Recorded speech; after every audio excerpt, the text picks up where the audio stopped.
दोस्तों क्या हाल है। जैसा मैंने आपको वादा किया था, आपके लिए वाइंडिंग अप का वीडियो ले आया हूं सर। एक चीज बता देना चाहता हूं, आप लोगों का बहुत मन कर रहा होगा कि सर वाइंडिंग अप छोड़ दे क्या, वाइंडिंग अप छोड़ दे क्या। मेरा एक ही रिक्वेस्ट है दोस्त, इस रिवीजन वीडियो में मैं आपको बहुत सारे इंपॉर्टेंट प्रोविजंस पढ़ाने वाला हूं, उससे ज्यादा कुछ नहीं पढ़ाऊंगा। अगर एक ऐसा प्रोविजन है जो आज तक एग्जाम में नहीं आया है, मैं उसको स्किप कर दूंगा, ताकि आप सिलेक्टेड स्टडी कम से कम करके जा सको, ताकि अगर एग्जाम में क्वेश्चन आए या फिर मान लो भूले भटके अगर एमसीक्यू आए तो दोस्त आप छूने लायक हो जाओ। तो इसलिए दोस्त ये वीडियो जरूर देख लेना। और आपको एक और चीज बता देता हूं, ये वीडियो दो पार्ट में आने वाला है। ये पार्ट वन है और इसके बाद आपको इतना ही छोटा एक दूसरा पार्ट टू भी मिल जाएगा।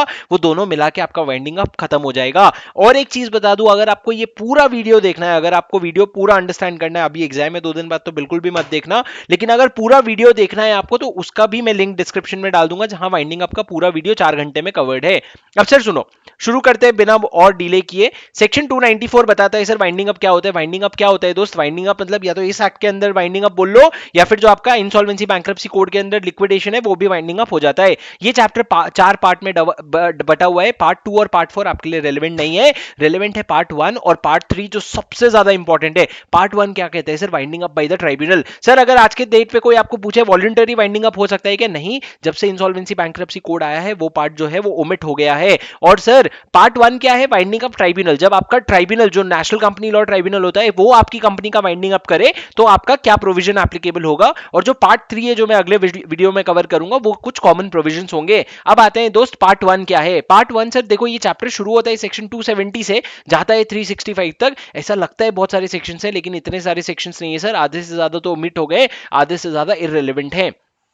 Part 1 winding up by the tribunal, ये सेक्शन 270 से शुरू होता है। जो सेक्शन 270 है वो बोलता है कि भैया अगर तुमको ट्रिब्यूनल से वाइंडिंग अप करवाना है ना, तो तुम्हारे लिए पार्ट 1 एप्लीकेबल हो जाएगा। कहते हैं provision of part 1 shall apply two winding up by the tribunal. अगर ट्राइब्यूनल वाइंडिंग अप कर रहे हैं तो पार्ट 1 एप्लीकेबल होगा। 271 से शुरू होता है। 271 मेरे साथ याद करते चलो सर। एक कंपनी है, मान लो बंद लिमिटेड। कंपनी क्या है, बंद लिमिटेड। अगर बंद लिमिटेड को बंद होना है, वाइंड अप होना है, तो उसको किसके पास जाना पड़ेगा, ट्राइब्यूनल के पास। अब सर ट्राइब्यूनल 5 सर्कमस्टेंस ऐसे हैं जिसमें आपकी कंपनी वाइंडिंग अप कर सकती, वाइंडिंग अप कर देगी।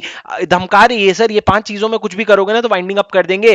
पहला, अगर आपकी कंपनी ने खुद से डिसाइड किया, स्पेशल रेजोल्यूशन पास किया कि हमको वाइंड अप कर दो, तो ट्राइब्यूनल आपको वाइंड अप कर सकती है। दूसरा, अगर कंपनी ऐसी हरकत कर रही है जो ये 5 चीजों के अगेंस्ट है, कि कौन से 5 चीजों sir, interest of sovereignty and integrity of India, friendly relation with foreign state, security of the state, public order, decency and morality. Sir ये मैंने आपको पीएमएलए में भी बोला था, मैंने आपको एफसीआरएम में भी बोला था, ये 5 चीजें याद कर लो।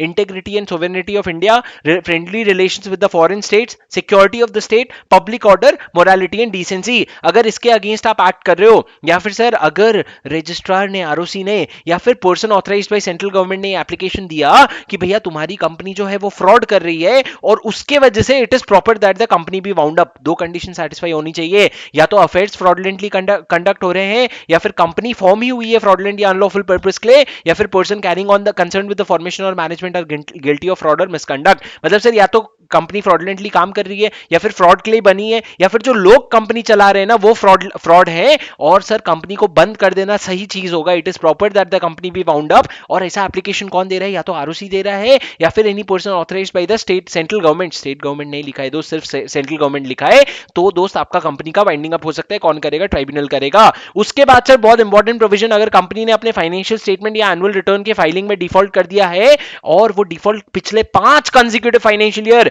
दोस्त वर्ड है 5 कंसेक्यूटिव फाइनेंशियल ईयर। अगर 3 कंसेक्यूटिव फाइनेंशियल ईयर है नहीं चलेगा। अगर 4 कंसेक्यूटिव फाइनेंशियल ईयर है, उसके पहले एक बार फाइल किया था और उसके पहले 4 कंसेक्यूटिव फाइनेंशियल ईयर है तो भी नहीं चलेगा। एक साथ 5 फाइनेंशियल ईयर होने चाहिए जब फाइल नहीं किया है। और सर ट्राइब्यूनल, अगर लास्ट पॉइंट है कि अगर ट्राइब्यूनल को लगता है it is just and equitable that the company be wound up, in that case the tribunal will wind up. 5 cases sir, special resolution, acted against integrity or sovereignty of the state. Third, अगर आपका fraud है और it is proper that the company be wound up. Fourth, अगर आपका financial statement या annual return की filing में 5 साल कंटिन्यूअस डिफॉल्ट हुआ है, या फिर it is just and equitable. Just and equitable मतलब क्या सर, अगर ट्राइब्यूनल को लगता है कि हाँ ये सही है कि भैया कंपनी फाइल हो जानी चाहिए, वाइंडिंग अप हो जाना चाहिए, ये बहुत सब्जेक्टिव चीज है दोस्त। 3 एग्जाम्पल बुक में दिया हुआ है कि आपका वाइंडिंग अप हो जाना चाहिए किस केस में। पहला, अगर आपके मैनेजमेंट में डेडलॉक हो गया है, मतलब बोर्ड ऑफ डायरेक्टर आपस में काम नहीं कर पा रहे हैं। दूसरा, लॉस ऑफ सबस्ट्रेटम, मतलब आपका कंपनी जिस पर्पस के लिए बना था वो पर्पस ही अभी नहीं रहा। तो ये सारी चीजें हैं सर जिसकी वजह से आपकी कंपनी क्या है, जस्ट एंड इक्विटेबल लगेगा, तो वाइंड अप हो जाएगी। ब्रॉडली पॉइंट है जस्ट एंड इक्विटेबल। अब सर अगर कंपनी वाइंड अप हो रही है तो ऐसा नहीं ना कोई भी टॉम डिक एंड हैरी आके एप्लीकेशन दे दिया कि कंपनी बंद करो, चलो चलो it is just and equitable. नहीं भैया, ऐसा नहीं होता। अगर कंपनी को वाइंड अप करवाना है ना तो कुछ रीजनेबल अमाउंट ऑफ लोग ही एप्लीकेशन दे सकते हैं। पहला तो कंपनी खुद, अब स्पेशल रेजोल्यूशन पास कर रही है तो कंपनी खुद ही एप्लीकेशन देगी। लेकिन अगर कंपनी तुम खुद जाके एप्लीकेशन दे रहे हो ना, तो एक स्टेटमेंट ऑफ अफेयर्स, मतलब अपना फाइनेंशियल स्टेटमेंट जो होता है, जिसको हम स्टेटमेंट ऑफ अफेयर कहते हैं, उसको अटैच करके ले जाना ताकि ट्राइब्यूनल आपकी स्थिति को इवैल्यूएट कर सके। सेकंड, कंपनी के अलावा और कौन इंपॉर्टेंट होता है सर? कंपनी में मेंबर्स। मेंबर्स और दूसरे वर्ड होता है सर, मेंबर के लिए जगह यहाँ पे एक ऑल्टरनेट वर्ड यूज किया इन्होंने, कॉन्ट्रीब्यूटरी। कॉन्ट्रीब्यूटरी क्या होता है वो अपन देखेंगे अभी थोड़ी देर में। तो कॉन्ट्रीब्यूटरी भी एप्लीकेशन फाइल कर सकते हैं। और सर कॉन्ट्रीब्यूटरी कौन होता है? कॉन्ट्रीब्यूटरी वही कॉन्ट्रीब्यूटरी एप्लीकेशन फाइल कर सकता है जो या तो शेयर्स जिसको ओरिजिनली अलॉट हुए थे जब कंपनी आईपीओ या एफपीओ लाई थी, या फिर शेयर्स उसके पास पिछले 18 महीने में से कम 6 महीने उसने शेयर्स होल्ड किए हैं, या फिर शेयर्स उसके पास किसी शेयर होल्डर के डेथ के वजह से डिवॉल्व हुए हैं। ये तीन कंडीशन अगर मीट करते हो, तीनों में से कोई भी एक कंडीशन मीट करते हो और आप कॉन्ट्रीब्यूटरी हो, तभी आप एप्लीकेशन दे सकते हो। And it doesn't matter whether you are a holder of fully paid up shares और नॉट, और whether the company has assets और नॉट, और whether the company has surplus assets for shareholders और not. ये तीनों चीजें matter नहीं करेगी। मतलब मैंने क्या बोला सर, पहला एप्लीकेशन कंपनी दे सकती है, स्टेटमेंट ऑफ अफेयर्स अटैच करना पड़ेगा। दूसरा एप्लीकेशन और कौन दे सकता है? कंपनी का कॉन्ट्रीब्यूटरी दे सकता है। कॉन्ट्रीब्यूटरी लेकिन अगर दे रहा है ना एप्लीकेशन दोस्त, तो उसको तीनों में से कोई एक कैटेगरी में फॉल करना पड़ेगा। या तो उसको ओरिजिनली शेयर्स अलॉट हुए थे, या फिर वो पिछले 18 महीने में जब बाइंडिंग अप शुरू हो रहा है ना, उसके 18 महीने में पहले कम से कम 6 महीना वो शेयर होल्ड करता था, या फिर तीसरा shares have devolved on him due to the death of the former holder. तो वो कॉन्ट्रीब्यूटरी जो है एलिजिबल है पिटीशन फाइल करने के लिए वाइंडिंग अप का। अब पिटीशन फाइल कर रहे हो ना, it doesn't matter whether you are holder of a fully paid up shares, whether the company has no assets at all, या फिर असेट्स है पर सरप्लस असेट नहीं है शेयर होल्डर के लिए, ये सब चीजें फर्क नहीं पड़ती है। सर तीसरा कौन फाइल कर सकता है? रजिस्ट्रार, जिसके पास आप सारे रजिस्ट्रेशन करते हो वो भी फाइल कर सकता है। लेकिन सर वो एक ग्राउंड में फाइल नहीं कर सकता कि कंपनी ने स्पेशल रेजोल्यूशन पास किया। अगर कंपनी ने स्पेशल रेजोल्यूशन पास किया तो सिर्फ कंपनी फाइल करेगी। फोर्थ सर, जो person authorised by central government होते हैं वो भी एप्लीकेशन दे सकते हैं। क्योंकि sir person authorised by central government generally कब देते हैं? जनरली सर अपन ने केस 3 पढ़ा था ना, जहां पे आरओसी या फिर ये ऊपर आपको दिख रहा है फ्रॉड के केस में आरओसी या फिर person authorised by central government application देते हैं। And last sir, central government या state government in case of section 271 B, मतलब सर अगर आपका जो सेक्शन 271 बी था, बी पॉइंट क्या था सर? अगर आप सॉवरेनिटी और इंटीग्रिटी के खिलाफ, friendly relation with the state, public morality, ये सब के अगेंस्ट काम कर रहे हो, तो आपको सेंट्रल गवर्नमेंट या स्टेट गवर्नमेंट एप्लीकेशन देगा। अब सर सुनो, जब भी एनसीएलटी को एक पिटीशन फाइल होता है ना, तो आरओसी को 60 डेज के अंदर अंदर अपना व्यू भी सबमिट करना पड़ता है कि मेरा इस वाइंडिंग अप के बारे में क्या ख्याल है। कितने दिन के अंदर सर? 60 दिन के अंदर अंदर आरओसी को सबमिट करना पड़ता है। सर व्यू बनाने में टाइम तो लगता है ना, इसलिए 60 दिन दिया है। अब दोस्त सुनो, क्या पॉइंट है, कौन कौन फाइल कर सकता है? कंपनी खुद, लेकिन स्टेटमेंट ऑफ अफेयर देना पड़ेगा। कॉन्ट्रीब्यूटरी, अगर तीनों में से कोई एक कंडीशन में फॉल करता है, और डजंट मैटर वेदर वो तीनों में से कोई भी केस है कि fully paid up share hold करते हो, असेट नहीं है या सरप्लस असेट नहीं है। तीसरा, रजिस्ट्रार खुद भी फाइल कर सकता है। रजिस्ट्रार दोस्त, अगर आपको ये फास्ट लग रहा है ना तो आई एम सॉरी, बट आपको मैं बार बार रिपीट करूंगा ताकि आपके दिमाग में प्रोसेस होता जाए। बस बने रहो, सुनते जाओ, कुछ तो एग्जाम में याद आएगा भाई। नसीब अच्छा रहा ना, एक एमसीक्यू टिक हो जाएगा, क्योंकि मैं सिर्फ इंपॉर्टेंट प्रोविजन पढ़ा रहा हूं। थर्ड सर, रजिस्ट्रार फाइलिंग कर सकता है लेकिन स्पेशल रेजोल्यूशन में नहीं करेगा registrar. Fourth sir, person authorised by central government. Fifth, central government और state government in case if it is related to section 271 B, मतलब इंटरेस्ट ऑफ द स्टेट। अब सर 270 थी पावर ऑफ द ट्राइब्यूनल। अब आपने tribunal को petition file कर दिया, अब ट्राइब्यूनल क्या करेगा? या तो आपके पिटीशन को एक्सेप्ट कर लेगा, या डिसमिस कर देगा, या कोई इंटरिम ऑर्डर पास कर देगा। तो यहाँ पे इन्होंने यही लिखा है कि ट्राइब्यूनल जो है 90 दिन के अंदर, जब तक आपको टाइम, जब आप एप्लीकेशन दोगे ना 90 डेज। सर 90 डेज क्यों दिया है? अरे आरओसी को ही 60 डेज दिया है व्यू सबमिट करने के लिए, तो ट्राइब्यूनल को 90 डेज टोटल देना पड़ेगा ना। वो या तो डिसमिस कर देगा विद और विदाउट कॉस्ट, मतलब सर जो आपका कॉस्ट हुआ है पिटीशन का, उसका क्या करना है, वो विद और विदाउट कॉस्ट डिसमिस कर सकता है, या फिर इंटरिम ऑर्डर पास करेगा, या फिर एक प्रोविजनल लिक्विडेटर अपॉइंट कर देगा जब तक वाइंडिंग अप ऑर्डर नहीं करता, और या फिर वाइंडिंग अप ऑर्डर कर देगा, या फिर अदर ऑर्डर एज इट में डीम फिट। डिसमिस कर देगा इंटरिम ऑर्डर, पीएनएल। सर ये जो प्रोविजनल लिक्विडेटर और इंटरिम ऑर्डर है ना, ये आप दोनों समझ लो एक ही है कि इंटरिम ऑर्डर या तो डिसमिस कर देगा, या इंटरिम ऑर्डर पास करेगा, या वाइंडिंग अप ऑर्डर पास कर देगा, सच अदर ऑर्डर। अब सर सुनो, अगर अगर ग्राउंड्स जो है, अगर कोई पिटीशन फाइल कर रहा है और पिटीशन का ग्राउंड्स ये है कि भैया it is just and equitable that the company should B wound up, तो सर इस केस में ट्राइब्यूनल को बहुत केयरफुल रहना पड़ेगा।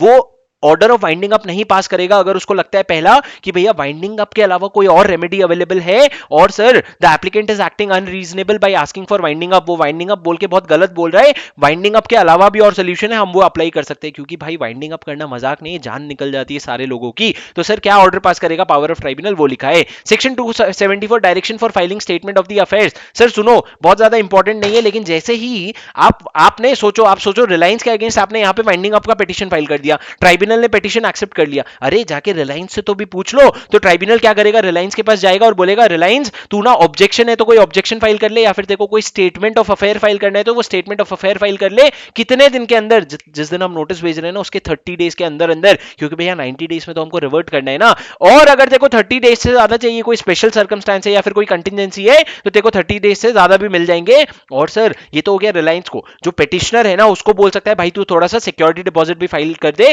क्योंकि हमको वाइंडिंग अप का कॉस्ट निकालना पड़ेगा।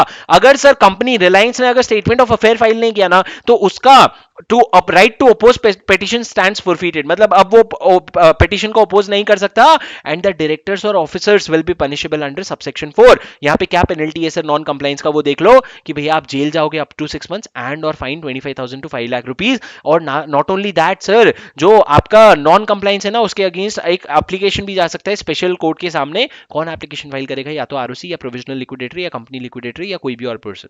बेसिकली सर बात इतनी है कि कंपनी के पास आपको जाना पड़ेगा स्टेटमेंट ऑफ अफेयर्स या फिर ऑब्जेक्शन मांगने के लिए, ऑब्जेक्शन और स्टेटमेंट ऑफ अफेयर 30 दिन के अंदर मांगने के लिए। सेक्शन 275, 276, 277 कंपनी लिक्विडेटर के बारे में बात करता है सर, थोड़ा इंपॉर्टेंट है, मेरी बात सुन लो। कंपनी लिक्विडेटर कौन होता है सर, जैसे हमारे इंसॉल्वेंसी बैंक्रप्सी कोड में रेजोल्यूशन प्रोफेशनल होता है ना, वैसे कंपनी लिक्विडेटर होता है। वो या तो इंसॉल्वेंसी प्रोफेशनल हो सकता है या फिर ऑफिशियल लिक्विडेटर हो सकता है, या तो कौन हो सकता है ऑफिशियल लिक्विडेटर या फिर इंसॉल्वेंसी प्रोफेशनल जो कंपनी लिक्विडेटर का काम करेगा। अब सर कंपनी लिक्विडेटर जिसको आप अपॉइंट कर रहे हो उसका terms and conditions of appointment या फिर उसकी फीस कितनी होगी, कितना पैसा दोगे, आप क्या क्या चीजें देखोगे कि भैया जो कंपनी लिक्विडेटर अपॉइंट होने वाला है उसका क्या टास्क है, और कितनी बड़ी company, size of the company क्या है, और वो लिक्विडेटर का खुद का एक्सपीरियंस और क्वालिफिकेशन क्या है। ये तीनों के बेसिस पे आप डिसाइड करोगे task of the company liquidator, size of the company and liquidator experience and qualification. ये तीनों के बेसिस पे आप डिसाइड करोगे कि कितना उसका टर्म्स एंड कंडीशंस और फीस होना चाहिए। अब सर जैसे ही आप कंपनी लिक्विडेटर को अपॉइंट करते हो ना, 7 दिन के अंदर अंदर उसको बताना पड़ेगा मेरा कोई कॉन्फ्लिक्ट नहीं है और मैं I don't even lack independence, conflict of interest का डिक्लेरेशन और लैक ऑफ इंडिपेंडेंस का डिक्लेरेशन देना पड़ेगा। और ये थ्रू आउट होगा सर, ये वन टाइम नहीं है, थ्रू आउट द पीरियड होगा। अब सर ट्राइब्यूनल में appoint provisional liquidator as company liquidator by winding up order, वो छोड़ दो, जो ऊपर उसने ऑर्डर दिया था ना, पहले वो प्रोविजनल लिक्विडेटर अपॉइंट कर सकता है, बाद में वाइंडिंग अप का ऑर्डर पास कर सकता है, तो वो ऐसा कर सकता है प्रोविजनल लिक्विडेटर को ही कंपनी लिक्विडेटर बना दिया। तो बात क्या है सर, कंपनी लिक्विडेटर कौन हो सकता है, ये लोग हो सकते हैं company liquidator. Removal and replacement of liquidator, भाई अगर एक जने को लिक्विडेटर बना दिया ना, भले प्रोविजनल लिक्विडेटर या कंपनी लिक्विडेटर, उसको 5 केसेस में आप निकाल सकते हो। 5 केस क्या है बॉस, CFA ID, सी क्या है सर कंडक्ट, मिसकंडक्ट अगर किया, F फ्रॉड या मिसविएसेंस, एक्ट एक्ट अगर he is unable to act, I अगर उसका कॉन्फ्लिक्ट ऑफ इंटरेस्ट है या फिर लैक ऑफ इंडिपेंडेंस है ड्यूरिंग द टर्म्स, या फिर डी अगर वो ड्यू डिलिजेंस एक्सरसाइज नहीं करता या फिर प्रोफेशनली इनकॉम्पिटेंट है। क्या 5 चीजें sir, C conduct, misconduct, F fraud, fraudulent या फ्रॉड या मिसफिएसेंस करता है, A he is unable to act as a provisional liquidator या कंपनी लिक्विडेटर, आई अगर उसका interest lack of conflict of interest हो गया या लैक ऑफ इंडिपेंडेंस हो गया, और डी अगर ड्यू डिलिजेंस में वो फेल हो जाता है या फिर प्रोफेशनल इनकॉम्पिटेंस शो करता है, तो भैया आप उसको निकाल सकते हो। ये हो गया रिमूवल। रिप्लेस कब करोगे सर, अगर जो बंदा है उसको उसका डेथ रेजिग्नेशन या रिमूवल हो गया, तो आप उस बंदे को रिप्लेस कर दोगे, एक जने का काम दूसरे जने को कर दोगे। अब सर अगर कोई कंपनी लिक्विडेटर या फिर प्रोविजनल लिक्विडेटर वो ढंग से काम नहीं कर रहे, उसके वजह से कंपनी को जो नुकसान हुआ ना दोस्त, वो नुकसान वो भरने के लिए भी ऑर्डर बोल सकता है कि भैया तुम भरो, लेकिन उसके पहले reasonable opportunity of being heard देगा।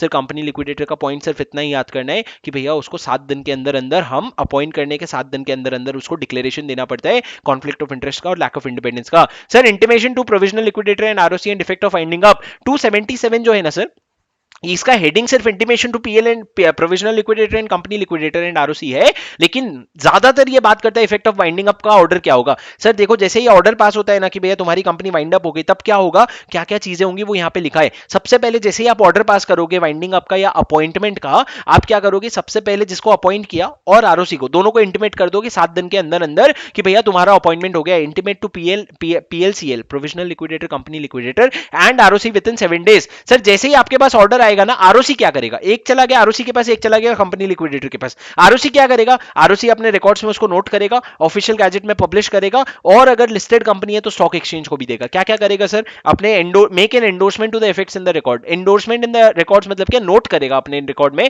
ऑफिशियल गैजेट में नोटिफाई करेगा, और अगर लिस्टेड है तो सेबी को भी भेज देगा। और सर अब क्या, अब जब ऑर्डर ऑफ बाइंडिंग अप क्या होता है, effect of order of binding up, सबसे पहला इफेक्ट होता है डीम्ड नोटिस ऑफ डिस्चार्ज। जितने भी ऑफिसर, जितने भी एम्प्लॉइज, जितने भी वर्कमैन है, तुम्हारी छुट्टी unless the business is continued. मैंने आपको बताया था 10 माले की बिल्डिंग है, 9 माले बन चुके हैं, एक माला बचा हुआ है, तो तुम डिस्चार्ज नहीं करोगे भैया, तुम वो एक माला खत्म करोगे फिर तुम डिस्चार्ज करोगे, unless the business is continued. लेकिन अगर बिजनेस नहीं कंटिन्यू करने वाले तो डीम्ड नोटिस ऑफ डिस्चार्ज हो जाएगा। अब सर एक तो हो गया था किसके पास आया था, आरओसी के पास, दूसरा नोटिस आया था कंपनी लिक्विडेटर के पास। कंपनी लिक्विडेटर क्या करेगा, company liquidator shall within 3 weeks from the date of the passing order, जब मिला तब नहीं सर, जब ऑर्डर पास हो गया था ना उसके 3 हफ्ते के अंदर एक कमिटी बनाएगा जिसको हम कहते हैं वाइंडिंग अप कमिटी। जिसे अपने आईबीसी में क्या बनता है, आईबीसी में बनता है कमिटी ऑफ क्रेडिटर, वैसे यहां बनेगा वाइंडिंग अप कमिटी, जिसमें मेजरली क्या होंगे सर, मेजरली होंगे सिक्योर्ड क्रेडिटर्स, ये लोग कहते हैं secured creditors of the nominee. उसके अलावा सर ट्राइब्यूनल के 2 लोग बैठेंगे, ट्राइब्यूनल पहले official liquidator attach to tribunal बैठाएगा, दूसरा प्रोफेशनल नॉमिनेटेड बाय ट्राइब्यूनल बैठाएगा। ये दोनों लोगों को कौन बैठाएगा सर, ट्राइब्यूनल। पहला कौन sir, secured creditor, nominee of the secured creditor, और बाकी 2 लोग ट्राइब्यूनल के। इसका काम क्या होगा सर वाइंडिंग अप कमिटी का, to assist and monitor the liquidation proceed. वो असिस्ट भी करेंगे और मॉनिटर भी करेंगे। अब सर देखो, अगर कोई आपसे पूछे कि भैया इन लोगों का काम क्या है, तो मैं इनके काम को 3 हिस्से में बांटता हूं। Winding up committee shall assist and monitor in the following. Sir exam में आ गया था, what is the function of the winding up committee, मैं आपको बताता हूं वाइंडिंग अप कमिटी का काम क्या है। सबसे पहले देखो सर, वाइंडिंग अप कमिटी क्या करेगी, असेट से रिलेटेड क्या करेगी, सबसे पहले सारे असेट्स टेक ओवर कर लेगी। और आप बाइंडिंग अप कर रहे हो, मतलब असेट बेच के आपको लाइबिलिटी पे ऑफ करना है, तो असेट्स टेक ओवर करो, उसको पे ऑफ करो, और रिकवरी ऑफ कैश प्रॉपर्टी और अदर असेट, आपका अगर कोई पैसा फंसा हुआ है तो उसकी रिकवरी करो। उसके बाद सर 2 प्रोसीजरल हो गया, examination of statement of affair, review of accounts and audit report. एक तो आपका स्टेटमेंट ऑफ अफेयर रिव्यू कर लो, और आपका ऑडिट रिपोर्ट और अकाउंट्स रिव्यू कर लो।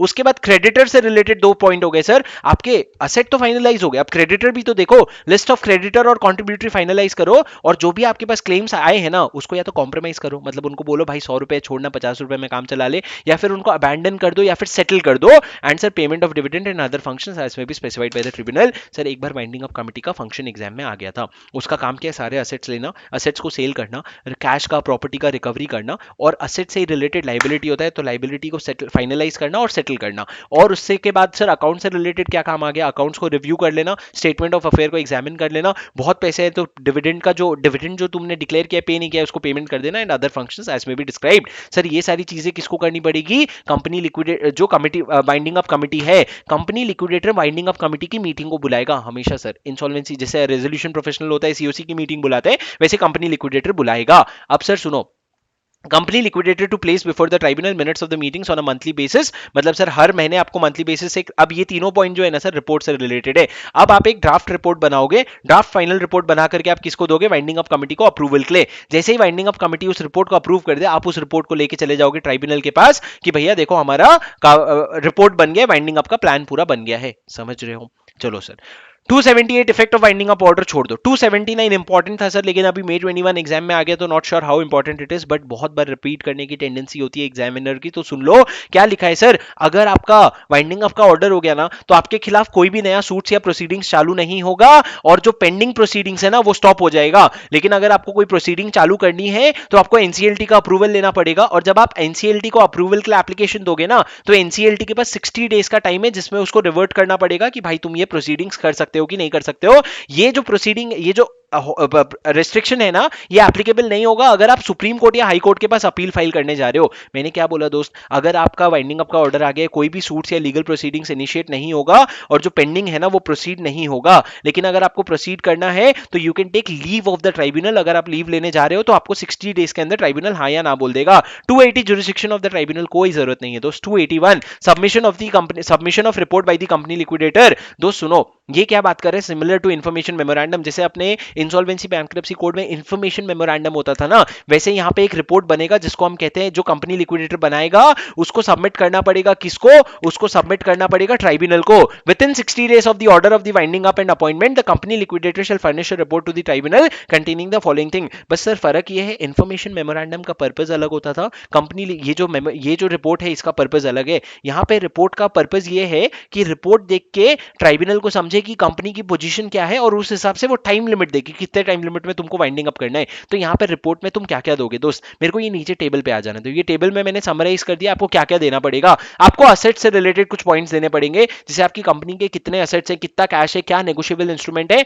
और उसका वैल्यूएशन क्या है जो आप रजिस्टर्ड वैल्यूएटर से करवाओगे। उसके बाद असेट से रिलेटेड आप ये बताओगे debts due to company, company को कितना पैसा आना है वो भी बताओगे। आपकी कंपनी का कुछ ट्रेडमार्क या इंटेलेक्चुअल प्रॉपर्टी है तो उसका भी आप डिटेल दोगे। ये तो हो गए सर असेट से रिलेटेड 3 पॉइंट। अब और क्या सर, अब आपको लायबिलिटी से रिलेटेड 3 पॉइंट देना है। पहला, आपके एग्जिस्टिंग सिक्योर्ड और अनसिक्योर्ड क्रेडिटर कितने हैं, कंटिंजेंट लाइबिलिटी कितनी है और आपने गारंटी कितना दे रखा है, क्योंकि वो भी एक तरह का कंटिंजेंट लाइबिलिटी ही है। अब आ जाते हैं सर इक्विटी पे। इक्विटी से रिलेटेड आपका कैपिटल कितना इशूड है, कितना सब्सक्राइब्ड है, कितना पेड अप है, कितना ये इशूड सब्सक्राइब्ड और पेड अप है, क्या आपकी लिस्ट ऑफ कॉन्ट्रीब्यूटरीज है इक्विटी में, और डिटेल्स ऑफ अनपेड कॉल्स, कितना कॉल्स अभी तक अनपेड है। ताकि सर आपको क्या होगा ना, ये सबसे ट्राइब्यूनल देखेगा भाई कितने पैसे आने वाले, कितने पैसे पे करने, कितना समय लगेगा, ये सब में जितना ज्यादा आपका पैसा आना है उतना ज्यादा समय लगेगा आपको। अदर्स में सर आपको ये बताना पड़ेगा अभी कितने कॉन्ट्रैक्ट्स या फिर जॉइंट वेंचर्स हैं जो सबसिस्टिंग है, क्या आपकी होल्डिंग कंपनी और सब्सिडरी कंपनी का डिटेल्स हो, और आपके अगेंस्ट कोई लीगल केसेस या कोई अदर चीजें हैं क्या, ये तीनों आपको बताने पड़ेंगे।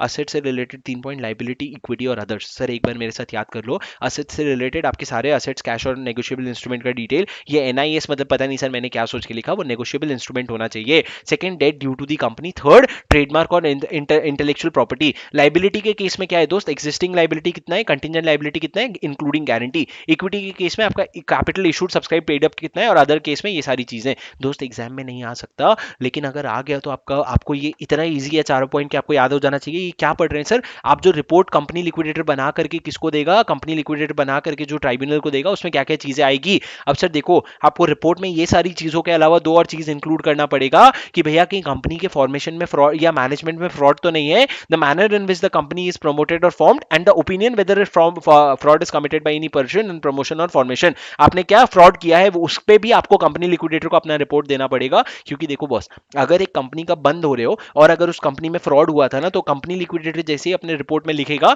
वैसे ही इन्वेस्टिगेशन शुरू हो जाएगा उस कंपनी के against. Also sir in the report he will have to include two things, viability of the business and steps necessary to maximise the value of the asset. ये दोनों चीजें आपको इंक्लूड करके भेजनी पड़ेगी सर अपने रिपोर्ट में। अब सर कौन रिपोर्ट भेज रहा है, कंपनी लिक्विडेटर ट्राइब्यूनल को रिपोर्ट भेज रहा है। उस बेसिस पे ट्राइब्यूनल 282 में अपना डायरेक्शन देगा। सर डायरेक्शन आपको पढ़ने की जरूरत नहीं है, डायरेक्शन में बेसिकली वो बताएगा कितने टाइम लिमिट में वाइंडिंग अप खत्म होना चाहिए। और अगर डिस्कशन के बाद, सबके साथ डिस्कशन करने के बाद लगा नहीं भैया ये वाइंडिंग अप का जो टाइम लिमिट है ये कम है, हमको बढ़ा देना चाहिए, बढ़ाने से it will be good for the business, तो वो बढ़ा देगा सर टाइम लिमिट। सर एक एक शब्द जो मैं बोल रहा हूं ना वो आपको याद करना पड़ेगा, क्योंकि वो एग्जाम में आएगा, मैं ज्यादा नहीं बोलूंगा आपको।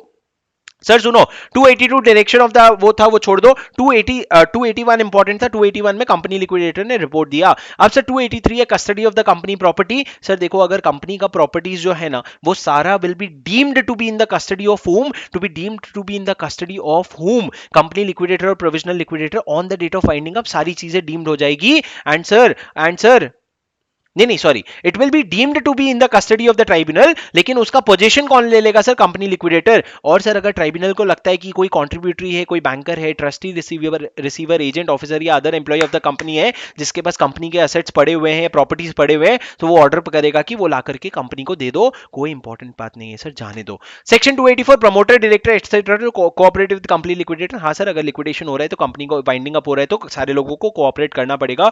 285 super important important, settlement of list of contributories and application of the asset. Sir सुनो, सबसे पहले मैं आपको बता देता हूं कॉन्ट्रीब्यूटरी क्या होते हैं। कॉन्ट्रीब्यूटरी डिफाइंड है सर सेक्शन 226 में, बहुत बार डेफिनेशन आ चुका है, अगर याद कर सकते हो तो याद कर लो। 226 226 स्पेशल 26 में क्या लिखा हुआ है कॉन्ट्रीब्यूटरी के बारे में। 226 कॉन्ट्रीब्यूटरी के बारे में क्या लिखा हुआ है, means a person liable to contribute towards the asset of the company in the event of its being winding up. जब एक कंपनी वाउंड अप हो रही है ना, तो उस केस में जो कंपनी के एसेट्स को कंट्रीब्यूट करेंगे ना वो लोग कॉन्ट्रीब्यूटरी कहलाते हैं सर। जनरली वो वो होते हैं जो मेंबर्स होते हैं। पर सर मेंबर्स का मतलब अगर 10 रुपए का कैपिटल था, 5 रुपए पे कर दिया, तो जो बचा हुआ 5 रुपए है ना वो कॉन्ट्रीब्यूटरी हो जाएंगे। लेकिन सर अगर एक फुल्ली पेड अप शेयर्स भी है ना, मतलब पूरा का पूरा पे कर दिया ना, तब भी कॉन्ट्रीब्यूटरीज के आपके राइट्स रहेंगे। भले आपकी कोई लाइबिलिटी नहीं रहेगी क्योंकि आपने सारा पैसा दे दिया, लेकिन राइट्स रहेंगे। सर ये एक्सप्लेनेशन आपको याद करना पड़ेगा। अ पर्सन, याद कर लो पॉज करके एक बार सुनने के बाद, a person holding fully paid up shares in a company shall be considered as contributory but shall have no liabilities of a contributory under the act while retaining the rights of such contributory। जब तक आप right retain करते हो तब तक आपका कोई whilst retaining the right of such contributory. अब सर आपका राइट्स रहेगा लेकिन आपका लाइबिलिटी नहीं रहेगा। ये हो गया सर कॉन्ट्रीब्यूटरी का डेफिनेशन। मतलब कॉन्ट्रीब्यूटरी में आप यू इमेजिन कर लो, एक तो जो अनपेड शेयर होल्ड करता है, फॉर एग्जांपल यू इमेजिन कर लो जो अनपेड शेयर होल्ड करता है, मतलब 10 रुपए का कॉल, अनपेड नहीं अनकॉल्ड वैल्यू, 10 रुपए का शेयर था, अभी तक 5 रुपए मंगवाया, 5 रुपए कंपनी ने अभी तक मंगवाया नहीं है, तो वो कॉन्ट्रीब्यूटरी हो गया। भले वो आज शेयर होल्ड करता है या प्रायर मेंबर था, पहले मेंबर था। अब सर सुनो, कॉन्ट्रीब्यूटरी अब क्या होगा, जैसे ही आपका ट्राइब्यूनल वाइंडिंग आपका ऑर्डर पास कर देगा ना, उसका सबसे पहला काम क्या है, सबसे पहला काम है settle the list of the contributories. जितने भी आपके कॉन्ट्रीब्यूटरीज है जिनसे पैसे आने वाले हैं वो लिस्ट सेटल कर लो। दूसरा, rectification of the in the register of members. अगर आपको लगता है कि भैया ये जो शेयर है ये इसके नाम पे नहीं इसके नाम पे होना चाहिए, वो रेक्टिफिकेशन कर लो। And cause the assets of the company to be applied for the discharge of the liabilities. मतलब अपने असेट्स को बेचो और जो पैसे आएंगे apply it for the discharge of your liability. 3 काम है sir, settle the list of the contributory, किससे पैसे आने वाले, मेंबर का नाम करेक्ट करो अगर लगता है तुमको करना चाहिए, और अपने एसेट बेच के लाइबिलिटी पे ऑफ करो। Sir settle the list of contributory जो होता है ना, उसमें एक एक्सेप्शन दिया हुआ है। अगर ट्राइब्यूनल को ये लगता है कि ना ही उसको कॉल करने पड़ेंगे, मतलब असेट सफिशिएंट है, हमको कोई कॉल करने की जरूरत नहीं पड़ेगी, और हमको ना ही किसी के राइट्स एडजस्ट करने पड़ेंगे। सर राइट्स एडजस्ट क्या होता है मैंने आपको उस वाले लेक्चर में समझाया था, जिसका लिंक आपको डिस्क्रिप्शन में मिलेगा। लेकिन अगर आपको राइट्स एडजस्ट करना है, एक लोगों से, एक मेंबर से मंगवा के दूसरे मेंबर को देना है, अगर आपको लगता है ना ही कॉल करने की जरूरत पड़ेगी ना ही राइट्स एडजस्ट करना है, तो आप ना settlement of list of contributories को छोड़ सकते हो। अब सर सुनो, in settling the list of contributories, distinguish contributories in own right and contribution as represented by others छोड़ दो। इंपॉर्टेंट है ये सर, अगर आप एक लिस्ट ऑफ कॉन्ट्रीब्यूटरीज सेटल कर रहे हो ना कि भैया कौन कौन कॉन्ट्रीब्यूट करेगा, तो उसमें कोई भी पर्सन का नाम आ जाएगा जो आपका मेंबर है या जो आपका मेंबर था। It will include any person who is or has been a member and is liable to contribute to the asset of the company for. Sir आप क्यों कॉन्ट्रीब्यूट करोगे एसेट ऑफ द कंपनी के लिए, कि ताकि मेरे से लेके दूसरे मेंबर को दे दे? हाँ सर ऐसा भी हो सकता है। पहला, या तो पेमेंट ऑफ डेट्स और liabilities and cost of winding up, या तो वाइंडिंग अप के कॉस्ट का या फिर कंपनी की डेट्स और लाइबिलिटी के पेमेंट के लिए, या फिर सर आपका for adjustment of rights of contributories amongst themselves. Contributories का आपस में राइट्स एडजस्ट करने के लिए भी आपसे पैसे मंगवाया जा सकता है। और सर वो क्या बोल रहे हैं, अगर लिस्ट ऑफ कॉन्ट्रीब्यूटरी आप मेंटेन कर रहे हो ना, तो उसमें हर किसी मेंबर का नाम आएगा जो अभी मेंबर है या था, जो लायबल है क्या चीज के लिए, पेमेंट करने के लिए। In the case of winding up, for what, for payment of debt और लाइबिलिटी और कॉस्ट ऑफ वाइंडिंग अप, और for adjustment of the rights और ऑफ कॉन्ट्रीब्यूशन अमंग्स देमसेल्फ। लेकिन सर कुछ चीजें हैं, मतलब हर कॉन्ट्रीब्यूटर लायबल नहीं होता है, कुछ एक्सेप्शन है। पहला, अगर आप मेंबर जो थे ना वो 1 साल पहले मेंबर थे, मतलब आप पिछले 1 साल में मेंबर ही नहीं थे कंपनी के, तो काहे का कॉन्ट्रीब्यूटरी भाई। दूसरा, अगर आपका जो डेट की रीपेमेंट की बात हो रही है ना, वो आपने मेंबरशिप खत्म होने के बाद ली थी। मतलब सर आज मैं रिलायंस का शेयर होल्डर हूं, 2 महीने मैंने रिलायंस के शेयर होल्डर हुए, 2 महीने बाद मैंने खत्म कर दिया, उसके बाद तुरंत ही रिलायंस ने एसबीआई से बहुत बड़ा लोन लिया। अब उस लोन के लिए मैं क्यों पैसा भरूंगा, वो तो लोन तो मेरे मेंबर के मेरे मेंबरशिप खत्म होने के बाद ली थी ना, तो I am not liable. Third case sir, अगर पुराने मेंबर से पैसे तभी लेंगे अगर जो प्रेजेंट मेंबर है ना वो लोग अपने कॉल्स पे नहीं कर पा रहे हैं, या फिर उनका कॉल्स का पैसा जो है वो सफिशिएंट नहीं है।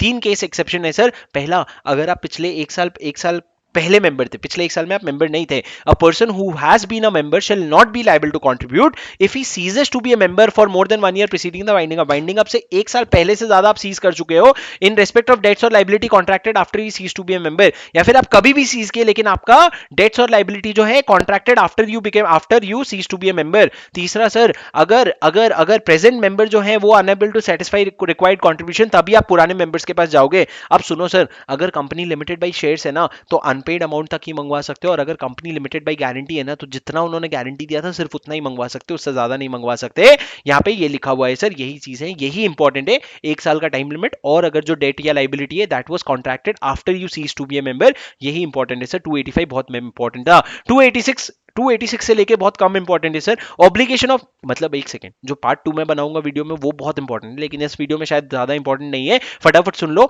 ऑब्लिगेशन ऑफ डायरेक्टर्स और मैनेजर्स सर, जो भी कंपनी के डायरेक्टर्स और मैनेजर्स हैं उनका ऑब्लिगेशन ये होता है कि भैया उनकी लाइबिलिटी जनरली अनलिमिटेड होती है, उनको अनलिमिटेड लाइबिलिटी होती है, लेकिन अगर उनका एक साल पहले ऑफिस खत्म हो गया था या फिर जो डेट या लाइबिलिटी है वो बाद में कॉन्ट्रैक्ट हुआ था उनके ऑफिस खत्म होने के बाद, तो वो लाइबल नहीं होंगे सर। एक 287 में एडवाइजरी कमेटी बनता है। एडवाइजरी कमेटी क्या होता है दोस्त? एडवाइजरी कमेटी वो होता है जिसका दो काम होता है, एक तो कंपनी लिक्विडेटर को असिस्ट करना, दूसरा आपको ट्राइब्यूनल को रिपोर्ट करना। क्या काम होता है? Advise the company liquidator and report to the tribunal, ये दो काम होते हैं सर। अब सर कंपनी एडवाइजरी कमेटी में कितने लोग होंगे? तो लॉ कहते हैं 12 मेंबर या उससे कम होंगे। कौन लोग होंगे सर? या तो वो कॉन्ट्रीब्यूटरी होंगे या क्रेडिटर या फिर जो भी पर्सन एनसीएलटी अपॉइंट करेगा। लेकिन सर अभी कॉन्ट्रीब्यूटरी या क्रेडिटर को अपॉइंट करने के लिए पता तो होना चाहिए कौन होगा। तो इन्होंने ओनस डाला है कंपनी लिक्विडेटर के अंदर कि भैया जिस दिन तो वाइंडिंग अप का ऑर्डर होगा ना, उसके 30 दिन के अंदर अंदर एक मीटिंग बुला देना क्रेडिटर की और कॉन्ट्रीब्यूटरीज की, ताकि उसमें से हम छाट पाए एडवाइजरी कमेटी कौन बनेगा। Convene a meeting for to enable the tribunal to determine member of the advisory committee. And sir उनका राइट होगा, वो बुक्स को इंस्पेक्ट कर सकते हैं और हर वो चीज जो कर सकते करना चाहे कर सकते हैं। इनका मीटिंग का चेयरपर्सन कौन होगा सर? Company liquidator. दोस्त एक चीज सुन लो, ये बनाना इंपॉर्टेंट नहीं है। ट्राइब्यूनल में एडवाइजरी कमेटी बन भी सकती है, नहीं भी बन सकती है, जरूरी नहीं है, मैंडेटरी नहीं है। 288 छोड़ दो सर।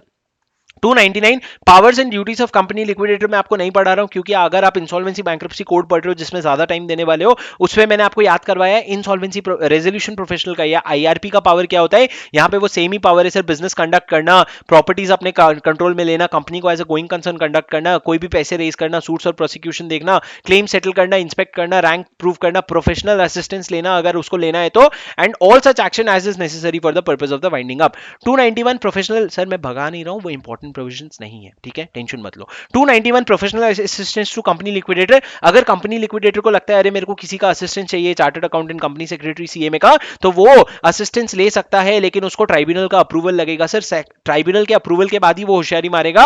और सर लेकिन जिसका असिस्टेंस ले रहा है ना, उसका भी कॉन्फ्लिक्ट ऑफ इंटरेस्ट नहीं होना चाहिए और इंडिपेंडेंस का लैक नहीं होना चाहिए। 292 exercise and control of the company liquidators power. Sir सुनो, एक चीज, एक प्रोविजन है कि जब कंपनी लिक्विडेटर अपने पावर्स को एक्सरसाइज कर रहे हैं ना, वो दो लोगों की बात सुनेगा। एक तो उसके वाइंडिंग अप कमिटी का जो कमिटी ऑफ क्रेडिटर्स और कॉन्ट्रीब्यूटरीज है, दूसरा अपने एडवाइजरी कमिटी का। लेकिन सर इन दोनों की बातों में अगर कॉन्फ्लिक्ट आया ना, तो प्रिवेल कौन करेगा? वाइंडिंग अप कमिटी, मतलब सर रेजोल्यूशन ऑफ कंपनी और क्रेडिटर्स और कॉन्ट्रीब्यूटरीज, क्योंकि सर एडवाइजरी कमिटी तो यूं ही बना है। अब सर सुनो, कभी कभी कंपनी लिक्विडेटर को ना ओपिनियन चाहिए होता है, तो वो चाहे तो क्रेडिटर्स और कॉन्ट्रीब्यूटरीज का कभी भी मीटिंग बुला सकता है। लेकिन सर अगर खुद नहीं बुलाना चाहता, लेकिन 10% से ज्यादा वैल्यू जो होल्ड करते क्रेडिटर्स या कॉन्ट्रीब्यूटरीज, उन्होंने इसको एप्लीकेशन दिया, किसको? कंपनी लिक्विडेटर को, कि भाई तू एक मीटिंग बुला, तो उसको मीटिंग बुलाना पड़ेगा। तो sir summoning meetings of creditors और कॉन्ट्रीब्यूटरीज सुओ मोटो, मतलब खुद भी बुला सकते हैं जब उसकी इच्छा है, या फिर अगर 10/1/10 of the value of creditors या कॉन्ट्रीब्यूटरी से ज्यादा ने अगर राइटिंग में रिक्वेस्ट किया तो उसको बुलाना पड़ेगा। अब सर सुनो, अगर किसी कंपनी लिक्विडेटर की किसी हरकत से अगर कोई वाइंडिंग अप, कोई अगर क्रेडिटर जो है वो अग्रीव्ड हो जाता है, तो वो ट्राइब्यूनल को एप्लीकेशन दे सकता है, ट्राइब्यूनल ऑर्डर पास करेगा। 293 में बुक्स मेंटेन करना पड़ेगा सर, कितना रिसीव हुआ है, कितना पेमेंट हुआ है, और उस बुक का ऑडिट होगा, और ऑडिट होने के बाद वो फाइल हो जाएगा ट्राइब्यूनल और आरओसी के पास। Sir 295 payment of debt by contributory and set off. Sir बहुत ज्यादा इंपॉर्टेंट नहीं है, बहुत ज्यादा लेकिन कॉम्प्लिकेटेड है, सुनो। कभी कभी क्या होता है, कॉन्ट्रीब्यूटरी होता है, एक मेंबर होता है, उससे पैसे लेने होते हैं कंपनी को, लेकिन ऑन द अदर हैंड उसी कंपनी को, उसी कॉन्ट्रीब्यूटरी को एक दूसरी तरफ से पैसे देने भी होते हैं, कि भैया तू चार्टर्ड अकाउंटेंट है, तू मेरा कॉन्ट्रीब्यूटरी है, तो तू पैसे दे, लेकिन तूने मेरे को अकाउंटिंग सर्विस भी प्रोवाइड की, तो तू मेरे से पैसे लेने भी हैं, तो क्या वो सेट ऑफ हो सकता है? लॉ कहता है देख भैया, अगर वो कॉन्ट्रीब्यूटरी की लाइबिलिटी अनलिमिटेड है ना, तो तू सेट ऑफ कर दे, लेकिन अगर लाइबिलिटी है लिमिटेड है ना, तो फिर तू देख सारे क्रेडिटर्स का या डेट का पेमेंट हो गया है कि नहीं। अगर हो गया है तो तू सेट ऑफ कर दे, वरना तू सेट ऑफ नहीं कर सकता। मतलब सर कुल मिला के सेट ऑफ करने नहीं दे रहे हैं। अगर तेरी लाइबिलिटी अनलिमिटेड है, मतलब भैया सेट ऑफ करने के बाद भी तेरे को पैसे तो देने पड़ेंगे, तो तू सेट ऑफ कर दे। लेकिन अगर लाइबिलिटी अनलिमिटेड नहीं है, लिमिटेड है, तो तू देख ले सारे क्रेडिटर्स का और डेट का पेमेंट हो गया है कि नहीं। अगर हो गया तो तू सेट ऑफ कर ले, ठीक है। ये हो गया in case of a unlimited company और limited company. Sir power 296 power to make of tribunal to make calls. Sir tribunal जितने भी अनपेड कॉल्स है ना, उनको बोलेगा भैया पैसे भर दो, और उनको बोलेगा, उनको कॉल करेगा और उनको ऑर्डर भी करेगा पैसे भर दो। 297 298 छोड़ दो सर, ठीक है, the tribunal shall adjust the right of the contributories among themselves and distribute any surplus among the person entitled to. मतलब सर अगर एक क्लास ए शेयर था, एक जने ने 10 रुपए पे 5 रुपए पे किया था, दूसरे जने ने 10 रुपए पे 4 रुपए पे किया था, तो वो 4 रुपए वाले को बोलेगा भाई तू 0.5 रुपीज दे, मैं लेकर के वो 5 रुपए वाले को दे दूंगा, ताकि तुम दोनों का नुकसान 4.5 हो। ऐसा नहीं कि उसका 5 रुपए का तेरा 4 रुपए का नुकसान हो रहा है। इसको कहते हैं adjustment of rights. 299 power of a person suspected to have property of the company. Sir अगर ट्राइब्यूनल को लगता है भैया किसी कोई एक पर्सन है जिसके पास इस कंपनी का कोई प्रॉपर्टी एसेट पड़ा हुआ है या बुक्स और पेपर्स पड़ा हुआ है, तो वो उसको बोलेगा भाई तू जरा आ करके उस प्रॉपर्टी को या फिर बुक्स और पेपर को मेरे पास दे करके चले जा, बस इंपॉर्टेंट नहीं है सर। सुनो, 300 भी इंपॉर्टेंट नहीं है दोस्त, 301 बहुत इंपॉर्टेंट है, मैं पढ़ा देता हूं। अगर अगर अगर ट्राइब्यूनल को लग रहा है कि भैया जिस मेंबर के पास या तो कॉन्ट्रीब्यूटरी या फिर कोई ऐसा मेंबर है जिसके पास कंपनी का बुक्स और पेपर्स है, और वो लोग ना इंडिया छोड़ के भागने की कोशिश कर रहे हैं, एब्सकॉन्ड करने की कोशिश कर रहे हैं, गायब होने की कोशिश कर रहे हैं, ताकि वो प्रॉपर्टी जो है उसका उसका पता ना चल पाए या फिर उनको अपना एग्जामिनेशन ना करवाना पड़े, तो सर ट्राइब्यूनल ऑर्डर पास करेगा कि उसको डिटेन करो, मतलब उसको गिरफ्तार करो। मतलब गिरफ्तार नहीं सर, डिटेन और अरेस्ट तो अलग अलग वर्ड होता है, लेकिन वो कहेगा डिटेन करो, and his books and papers and movable property to be seized and safely kept by the tribunal as may be order. Sir क्या लिखा है एक बार पढ़ लो, क्योंकि एग्जाम में आता है। Arrest of a person absconding India at any time either before or after passing order of the winding up. Sir अगर वाइंडिंग अप का ऑर्डर पास भी नहीं हुआ है और अगर tribunal satisfied that a contributory, कौन सर, एक कॉन्ट्रीब्यूटरी या फिर एक पर्सन जिसके पास property books of papers or of a company is in position. Sir contributory में करंट मेंबर और पास्ट मेंबर भी आता है। वो क्या कर रहा है, is about to leave India और अदरवाइज एब्सकॉन्ड और रिमूव और conceal any of his property for evading the payment of the call. Sir वो अपने सारे प्रॉपर्टीज बेच देना चाहता है ताकि उसको कॉल्स का पेमेंट ना करना पड़े, तो ट्राइब्यूनल ऑर्डर करेगा कि उसको डिटेन करो और उसके पास जो बुक्स और पेपर्स है या मूवेबल प्रॉपर्टी है ना उसको सीज करो और ट्राइब्यूनल अपने पास रखने बोलेगा। ये बहुत इंपॉर्टेंट प्रोविजन है सर। सर 302 भी इंपॉर्टेंट है। अगर आपका एक बार वाइंडिंग अप हो जाता है ना और पूरे एसेट्स बेच के पूरे लाइबिलिटी पे ऑफ कर देते हो ना, तो कंपनी लिक्विडेटर जाके ट्राइब्यूनल को एप्लीकेशन देगा कि भाई वाइंडिंग अप हो गया, प्लीज मुझे डिसॉल्व कर दे। अगर ट्राइब्यूनल सेटिस्फाई हो जाता है कि it is just and reasonable that the company should be dissolve, it will order the dissolution of the company and the company stands dissolve from the date of the order. Sir जैसे ही order pass होगा उसके 30 days के अंदर अंदर tribunal वो order जो है आरओसी को भी भेज देगा और कंपनी लिक्विडेटर को भी भेज देगा। कंपनी लिक्विडेटर तेरी मेहनत सफल हुई, आरओसी तू इसको रजिस्टर कर ले। ये हो गया सर कंपनी का डिसोल्यूशन। ये हो गया सर पूरा पार्ट 1 जहां पे हमने पढ़ा बेसिक प्रोविजन कैसे वाइंडिंग अप होता है, ट्राइब्यूनल के पास कैसे जाकर के एप्लीकेशन होता है। सर बहुत आसान था, उम्मीद है आपको समझ आ गया होगा। Please exam point of view से पढ़ा है, इसको सुनना बहुत जरूरी था। पार्ट 2 इससे कसम से ज्यादा इंपॉर्टेंट है, वो नहीं देख सकते अगर आपने यहां तक अभी देखा है। मैं पार्ट 2 जो मेरा वीडियो का होगा उसमें पार्ट 3 कवर करूंगा मैं, provision applicable for the to all types of winding up, बेहद इंपॉर्टेंट है। उसके बाद आपका वाइंडिंग अप में आपको और कुछ करने की जरूरत नहीं है। ठीक है सर, नोट्स डिस्क्रिप्शन पे मिल जाएंगे, पूरा वीडियो अगर आपको चाहिए वो डिस्क्रिप्शन पे मिल जाएगा। See you in the next video, thank you, click on the like button if you liked it. Okay, thanks a lot guys, bye bye.